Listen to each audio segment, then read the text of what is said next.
2월 두 번째 주일 예배의 자리에 나오신 모든 분들 축복합니다.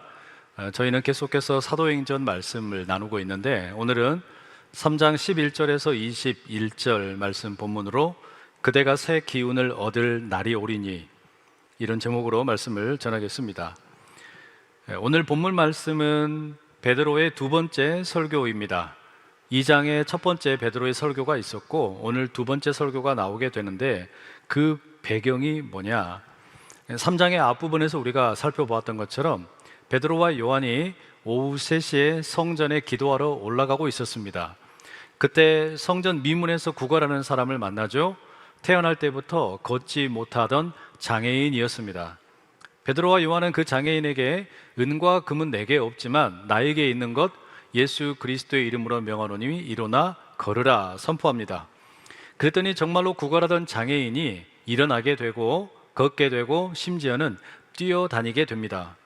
그는 베드로와 요한과 함께 성전으로 들어가게 되죠. 거기서 하나님을 찬송하고 기도하고 마음껏 예배하게 됩니다. 이 광경을 보고 사람들이 깜짝 놀라게 됩니다. 분명히 걷지 못했던 사람인데 저 사람은 성전 미문에서 구걸하던 사람인데 어떻게 이런 일이 일어났을까 놀라게 되죠. 성전 안에 모여있던 사람들이 아마도 그 치유를 받은 사람에게 물어본 것 같아요. 당신이 미문에서 구걸하던 그 사람 맞습니까? 어떻게 당신 이렇게 몸이 장애를 회복하게 되었습니까? 그때 이 사람이 어떤 행동을 하느냐? 11절에 이렇게 기록되어 있습니다. 나은 사람이 베드로와 요한을 붙잡으니 모든 백성이 크게 놀라며 달려나가 솔로몬의 행각이라 불리우는 행각에 모이거늘. 나은 사람이 요한과 베드로를 붙잡아요. 이 두 사람이 나를 고쳐주었다, 이렇게 지금 표시를 하는 거겠죠. 그랬더니 사람들이 이제 베드로와 요한을 주목을 하게 됩니다. 그들을 보면서 놀라는 거예요. 많은 사람들이 솔로몬 행각으로 달려가서 모이게 됩니다. 이런 배경 가운데 베드로가 설교를 하게 되는 것이죠. 오늘 본문에 나오는 이 두 번째 설교는 베드로의 첫 번째 설교와 좀 비교를 할 필요가 있습니다. 2장에서 베드로가 처음 설교를 할 때의 그 배경이 뭡니까? 베드로와 다른 제자들이 오순절에 성령의 충만함을 입게 됩니다. 그리고 성령께서 말하게 하심을 따라 하나님의 큰 일을 여러 나라의 각 언어로 증언을 하게 됩니다. 이로 인해서 여러 나라에서 오순절을 지키기 위해서 순례를 온 각 나라 출신 디아스포라 유대인들이 깜짝 놀라게 됩니다. 어안이 벙벙하게 되고 심지어 어떤 사람들은 이 제자들이 이른 오전부터 술에 취해서 이상한 소리를 한다, 비난을 하기도 했습니다. 그때 베드로가 제자들을 대표해서 나서게 되죠. 그리고 말씀을 전합니다. 우리가 이렇게 지금 술에 취한 것처럼 보이지만 그게 아니고 구약 성경 요엘서 2장의 말씀이 우리 가운데 성취가 되었다. 그래서 우리가 성령의 충만함을 입게 된 것인데 이것은 예수 그리스도 가운데 이미 하나님께서 일하고 계시는 것을 증언하는 거다. 당신들이 그 예수님을 십자가에 못 박았다. 어떻게 할래? 이렇게 사람들에게 촉구하죠. 그때 말씀을 듣던 많은 무리들이 우리가 어찌할꼬 탄식하며 회개하게 됩니다. 아주 멋진 설교였어요. 반면에 오늘 본문 3장의 설교는 좀 배경이 다르죠. 베드로와 요한이 성전 미문에서 구걸하던 장애인을 일으켰습니다. 태어나서 한 번도 걷지 못했던 사람이 걷고 뛰게 되는 거예요. 놀랄 일이잖아요. 사람들이 뜨겁게 반응을 합니다. 그 사건 자체로 놀라고 있는 거예요. 여기에 사람들의 반응이 12절에 이렇게 좀 기록되어 있습니다. 함께 읽어보실게요. 시작. 베드로가 이것을 보고 백성에게 말하되 이스라엘 사람들아, 이 일을 왜 놀랍게 여기느냐? 우리 개인의 권능과 경건으로 이 사람을 걷게 한 것처럼 왜 우리를 주목하느냐? 베드로가 지금 이 모여있는 무리들에 대해서 이야기를 하는데 그들에게 반응이 어떤 반응이 나왔냐면 놀란다라는 것과 베드로와 요한을 주목한다라는 반응이 나왔어요. 여기 사용된 이 주목한다라는 단어는 3장 4절에서도 사용이 되었습니다. 거기에서는 베드로와 요한이 성전을 올라가다가 구걸하는 장애인을 주목했다, 이렇게 쓰였어요. 그 주목은 이 장애인을 어떻게 하면 도울 수 있을까, 그런 마음에서 나온 표현이었습니다. 반면에 지금 솔로몬 행각에 모여있는 사람들이 베드로와 요한을 주목하는 것은 조금 성격이 다르죠. 이 사람들은 베드로와 요한이 엄청난 기적을 베풀었다고 생각을 하고 있습니다. 그래서 이 사람들은 지금 베드로와 요한을 무언가 주인공으로 만들고 싶은 거예요. 더 쉽게 말하면 이미 이 사람들에게 베드로와 요한은 일종의 영웅이 되어버렸습니다. 엄청난 영웅이죠. 이 부분을 여러분 한번 가만히 주목을 해보세요.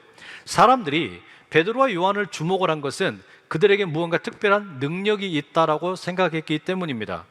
이것은 호기심 혹은 개인적인 어떤 이득을 얻을 수 있을까, 그런 기대감에서 나오는 주목입니다. 베드로와 요한이 성전 미문에 구걸하던 장애인에게 베푼 어떤 능력이 나에게도 콩고물이 좀 떨어질까, 그런 기대감을 가지고 있는 거란 말이에요.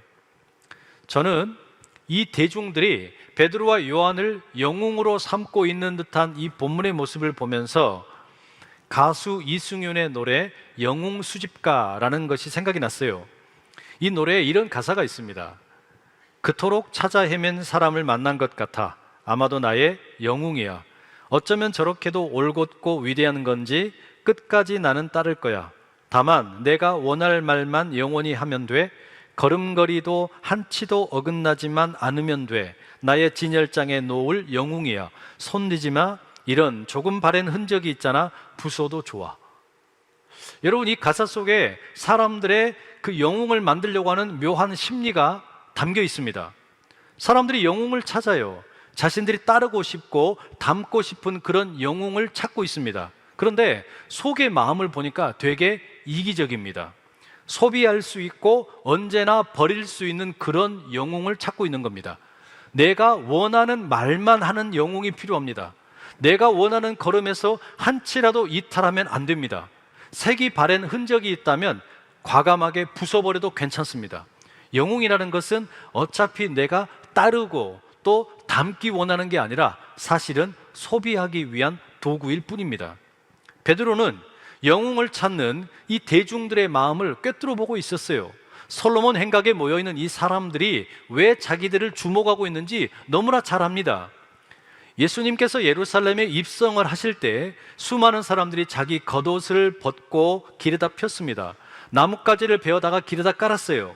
예수님 앞뒤에서 수많은 사람들이 오며 가며 소리 높여 찬양을 합니다. 찬송하리로다. 주의 이름으로 오시는 왕이여, 하늘에는 평화요, 가장 높은 곳에서는 영광이로다. 예수님을 환영하고 영접을 했습니다. 진정한 영웅으로 모시고 떠받들었단 말이에요. 그러나 일주일이 지나지 않아서 그 사람들은 예수님을 철저하게 버렸습니다. 빌라도를 향해 요구합니다. 강도 바라바는 살려서 우리에게 주시고 저 예수는 십자가에 못 박으십시오. 소리를 지릅니다. 예수님이 자신들이 보기에 자기들의 입맛에 맞는 영웅이 아니었기 때문입니다. 그래서 너무 쉽게, 그토록 열렬하게 환영했지만 또한 쉽게 버려버립니다. 사실 베드로도 예외가 아닙니다. 예수님을 영웅이라고 생각을 하며 따라다녔습니다. 3년을 열심히 따라다녔어요. 그러나 결정적인 순간에 예수님이 내가 생각했던 모습이 아니야, 그랬더니 3번이나 부인을 해버립니다. 여러분, 인간의 심리 속에 들어있는 영웅을 만들고 싶은 마음이라는 거 너무나 허망합니다. 그리고 그것은 간사합니다. 베드로는 그것을 잘 알고 있었습니다. 그래서 베드로와 요한이 성전 미문에 구걸하던 사람을 일으키는 능력을 보여주었을 때 솔로몬 행각에 모인 수많은 사람들이 자신들을 주목하고 있지만 베드로는 단호하게 말합니다. 우리를 주목하지 마라. 우리를 주목하지 말아라. 이 말에는 아마도 여러 가지 의미가 담겨 있는 것 같아요. 우리는 당신들의 영웅이 되고 싶은 마음이 없다. 우리는 당신들 입맛에 따라 움직이는 꼭두각시가 되고 싶은 마음이 전혀 없다. 우리는 당신들에게 진짜 영웅을 소개해주고 싶다. 우리는 당신들에게 정말 중요한 이야기를 들려주고 싶다. 여러분, 이게 베드로의 그 말 속에 들어있는 숨겨진 의미가 아니겠습니까? 이게 베드로의 설교의 전반부에 나오는 핵심 내용이에요.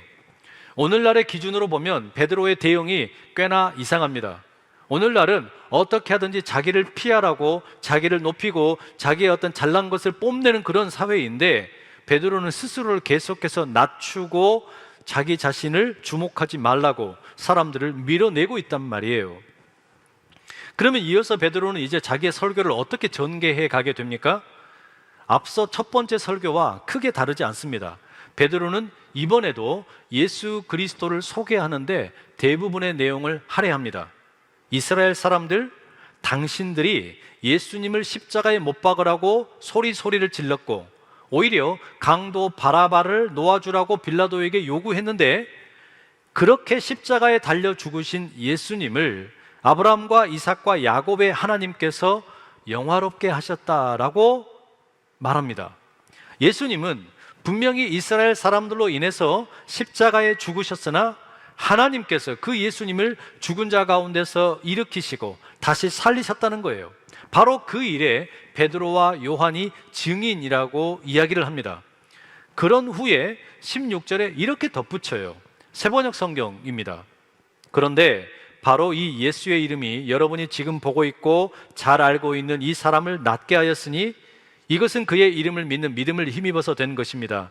예수로 말미암은 그 믿음이 이 사람을 여러분 앞에서 이렇게 완전히 성하게 한 것입니다. 이게 무슨 이야기예요? 예수님의 이름이 성전 미문에서 구걸하던 장애인을 일으켰다라는 거예요. 그리고 그 예수의 이름을 믿는 믿음이 이런 능력을 가져왔다라고 베드로가 말하고 있는 겁니다. 여기까지 들으면 솔로몬 행각에 모여있던 그 이스라엘 사람들 아마 오금이 저렸을 거예요. 왜요? 베드로가 고발하는 거 아닙니까? 당신들이 예수를 십자가에 못 박아라고 소리 질렀다. 그러니 이 사람들에게는 지금 뭔가 죄를 고발당한 느낌을 받는 거예요.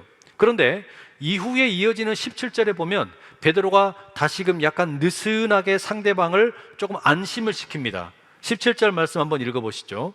시작. 형제들아, 너희가 알지 못하여서 그리하였으며 너희 관리들도 그리한 줄 아노라.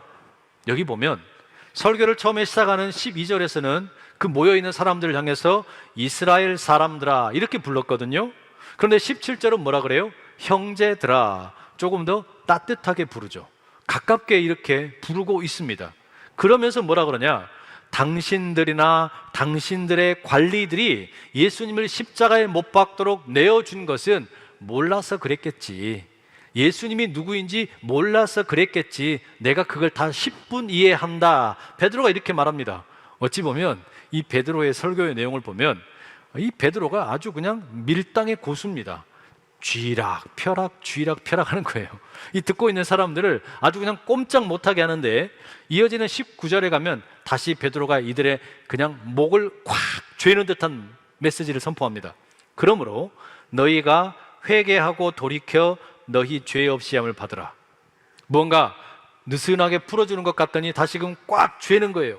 회개를 촉구하는 겁니다. 베드로는 이 사람들의 마음을 들었다 놨다 들었다 놨다 하고 있는 거예요. 자, 이렇게 보면 이 베드로의 두 번째 설교는 2장에 나오는 첫 번째 설교와 그 전개되는 내용이 사실상 거의 비슷합니다. 사도행전에는 이와 같은 설교가 아주 여러 개 담겨 있어요. 베드로, 스데반, 바울 이와 같은 사람들이 다양한 장소에서 메시지를 전하게 되는데 사도행전의 이와 같은 설교는 분명한 특징이 있습니다. 사도행전의 설교에는 하나님께서 어떻게 구원을 이루게 되셨는지 이거를 신학적으로 설명하지는 않습니다.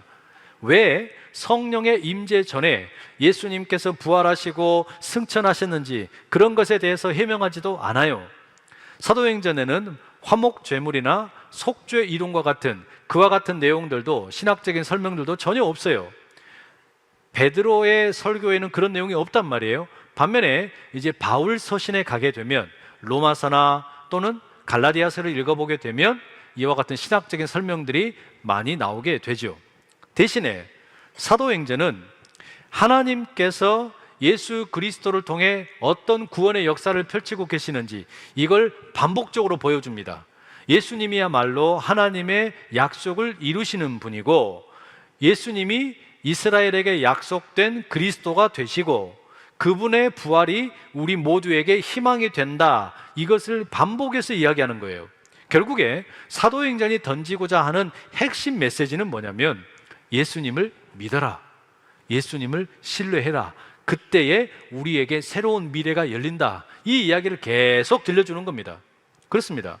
사도행전에서 또 이 베드로의 설교 가운데 또 베드로 말고 다른 설교자들은 다 마찬가지인데 그 핵심은 뭐냐면 예수님을 믿고 신뢰하는 가운데 그분의 길을 걸으라고 요청하는 겁니다. 그러면 예수님을 구주로 영접을 하라는 것이고 그분의 지휘하에 당신의 인생을 맡기라 초청을 하는 겁니다. 왜냐?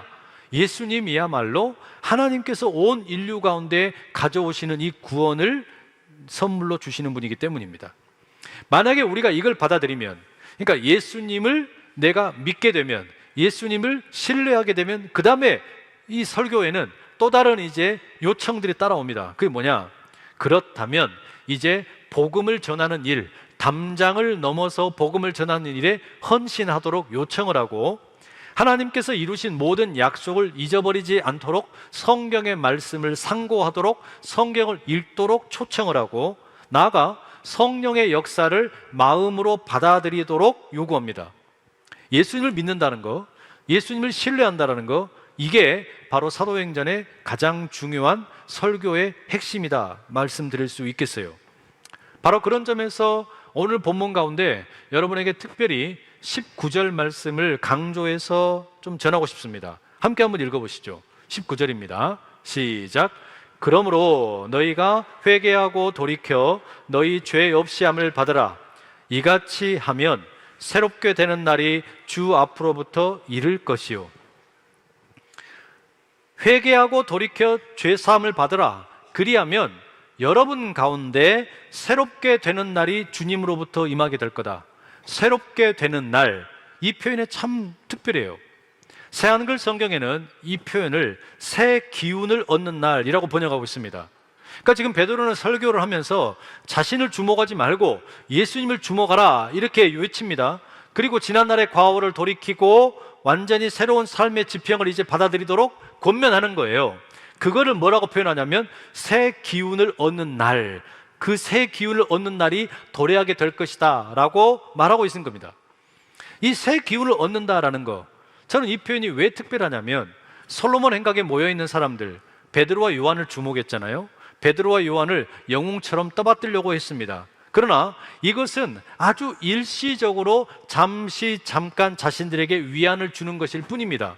에너지 드링크를 마시는 것과 같아요. 그걸 마시면 분명히 잠깐은 힘이 나는 것 같아요. 뭔가 막 에너지가 넘쳐요. 그러나 그건 계속되지 못하는 거예요. 진짜로 새 기운을 얻는 것은 다른 길을 가야만 합니다. 그래서 베드로는 일시적인 것으로 만족하지 말고 이게 여러분의 삶 가운데 진짜 새 기운을 얻을 수 있는 그 길이 있음을 말하고 싶다라고 이야기하는 겁니다. 그 진짜 영웅을 소개하겠다는 거예요. 그분이 예수 그리스도이시죠. 그분을 신뢰하게 되고 그분을 믿게 되면 비로소 당신들에게 정말 필요한 거, 당신들의 인생에 진짜로 필요한 거, 그게 뭐라는 겁니까? 새 기운을 얻게 될 거라는 거예요. 그래서 베드로가 과거와 현재와 미래를 연결합니다. 아브라함의 언약 가운데 과거에 함께 하셨던 하나님께서 이제 오늘 예수 그리스도를 통해 우리 가운데 완전히 새로운 생명의 길을 보여주고 계시는데 이걸 믿게 되면, 이걸 신뢰하게 되면 당신들이 새로운 기운을 이제 앞으로 얻게 될 것이다, 이 이야기를 하는 거예요. 제가 작년에 구입을 해가지고 읽지 못하고 이제 1월 달부터 읽고 있는 책이 한 권 있습니다. 나는 메트로폴리탄 미술관의 경비원입니다 라는 책이에요. 참 추천하고 싶은 책입니다. 이 책은 저자인 패트릭 브링리라는 사람이 자기 경험담을 쓴 일종의 에세이 같은 책입니다. 이 야심만만한 젊은이였던 이 패트릭이 대학을 졸업한 후에 뉴요커라는 잡지를 만드는 아주 유명한 회사에 취업을 합니다. 엠파이어 스테이트 빌딩이 보이는 높은 고층 사무실에서 사회생활을 시작하게 되죠. 자기 인생이 수직으로 상승을 하고 언젠가는 최고의 자리에 오를 수 있을 것이다 라고 생각을 했습니다.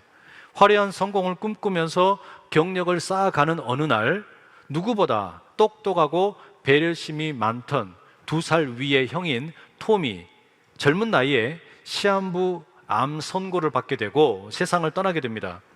많이 의지했던 형의 투병과 죽음을 가까이에서 지켜보았던 이 패트릭 브링리는 자기 삶의 의욕이 다 꺾여버리고 힘을 잃어버리게 됩니다. 형의 장례를 마치고 몇 달이 지났습니다. 어머니와 함께 필라델피아 미술관을 방문하게 됩니다. 거기서 어머니와 헤어져서 각자 보고 싶은 그림을 관람을 하게 되는데, 그러다가 어머니가 어느 한 그림에 머물러 있는 것을 보게 됩니다. 어머니는 14세기에 활동한 피렌체 출신의 니콜로 디 피에트로 제리니의 그림을 보고 있었습니다. 이런 그림이에요. 이 그림의 원제는 Christ in the Tomb and the Virgin, 십자가에 죽으신 예수님의 그 시신을 끌어안고 통곡하고 있는 마리아를 그린 그림입니다. 이런 그림을 흔히 피에타라고 부릅니다. 저자의 어머니는 이 그림을 보면서 요동도 하지 않고 두 손으로 얼굴을 감싼 채 어깨가 들썩들썩거리고 있었습니다.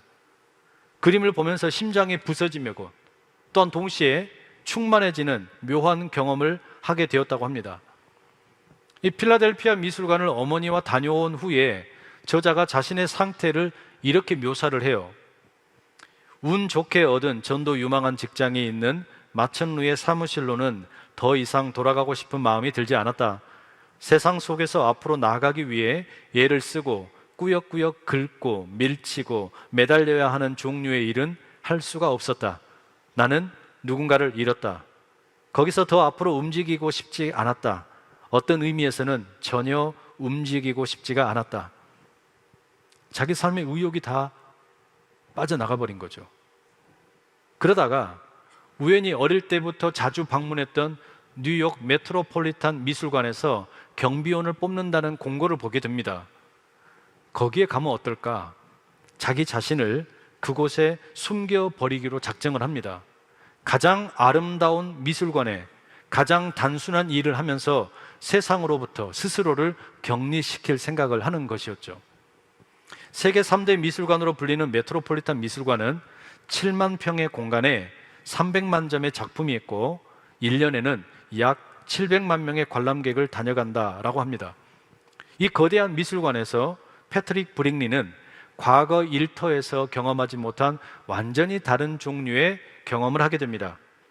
아침이면 일어나서 경비를 서면서 수많은 거장들의 미술 작품 사이사이를 거닐게 되고, 또한 미술관을 방문한 사람들의 모습을 관찰하게 됩니다. 그 가운데 그가 많은 걸 깨닫게 됩니다.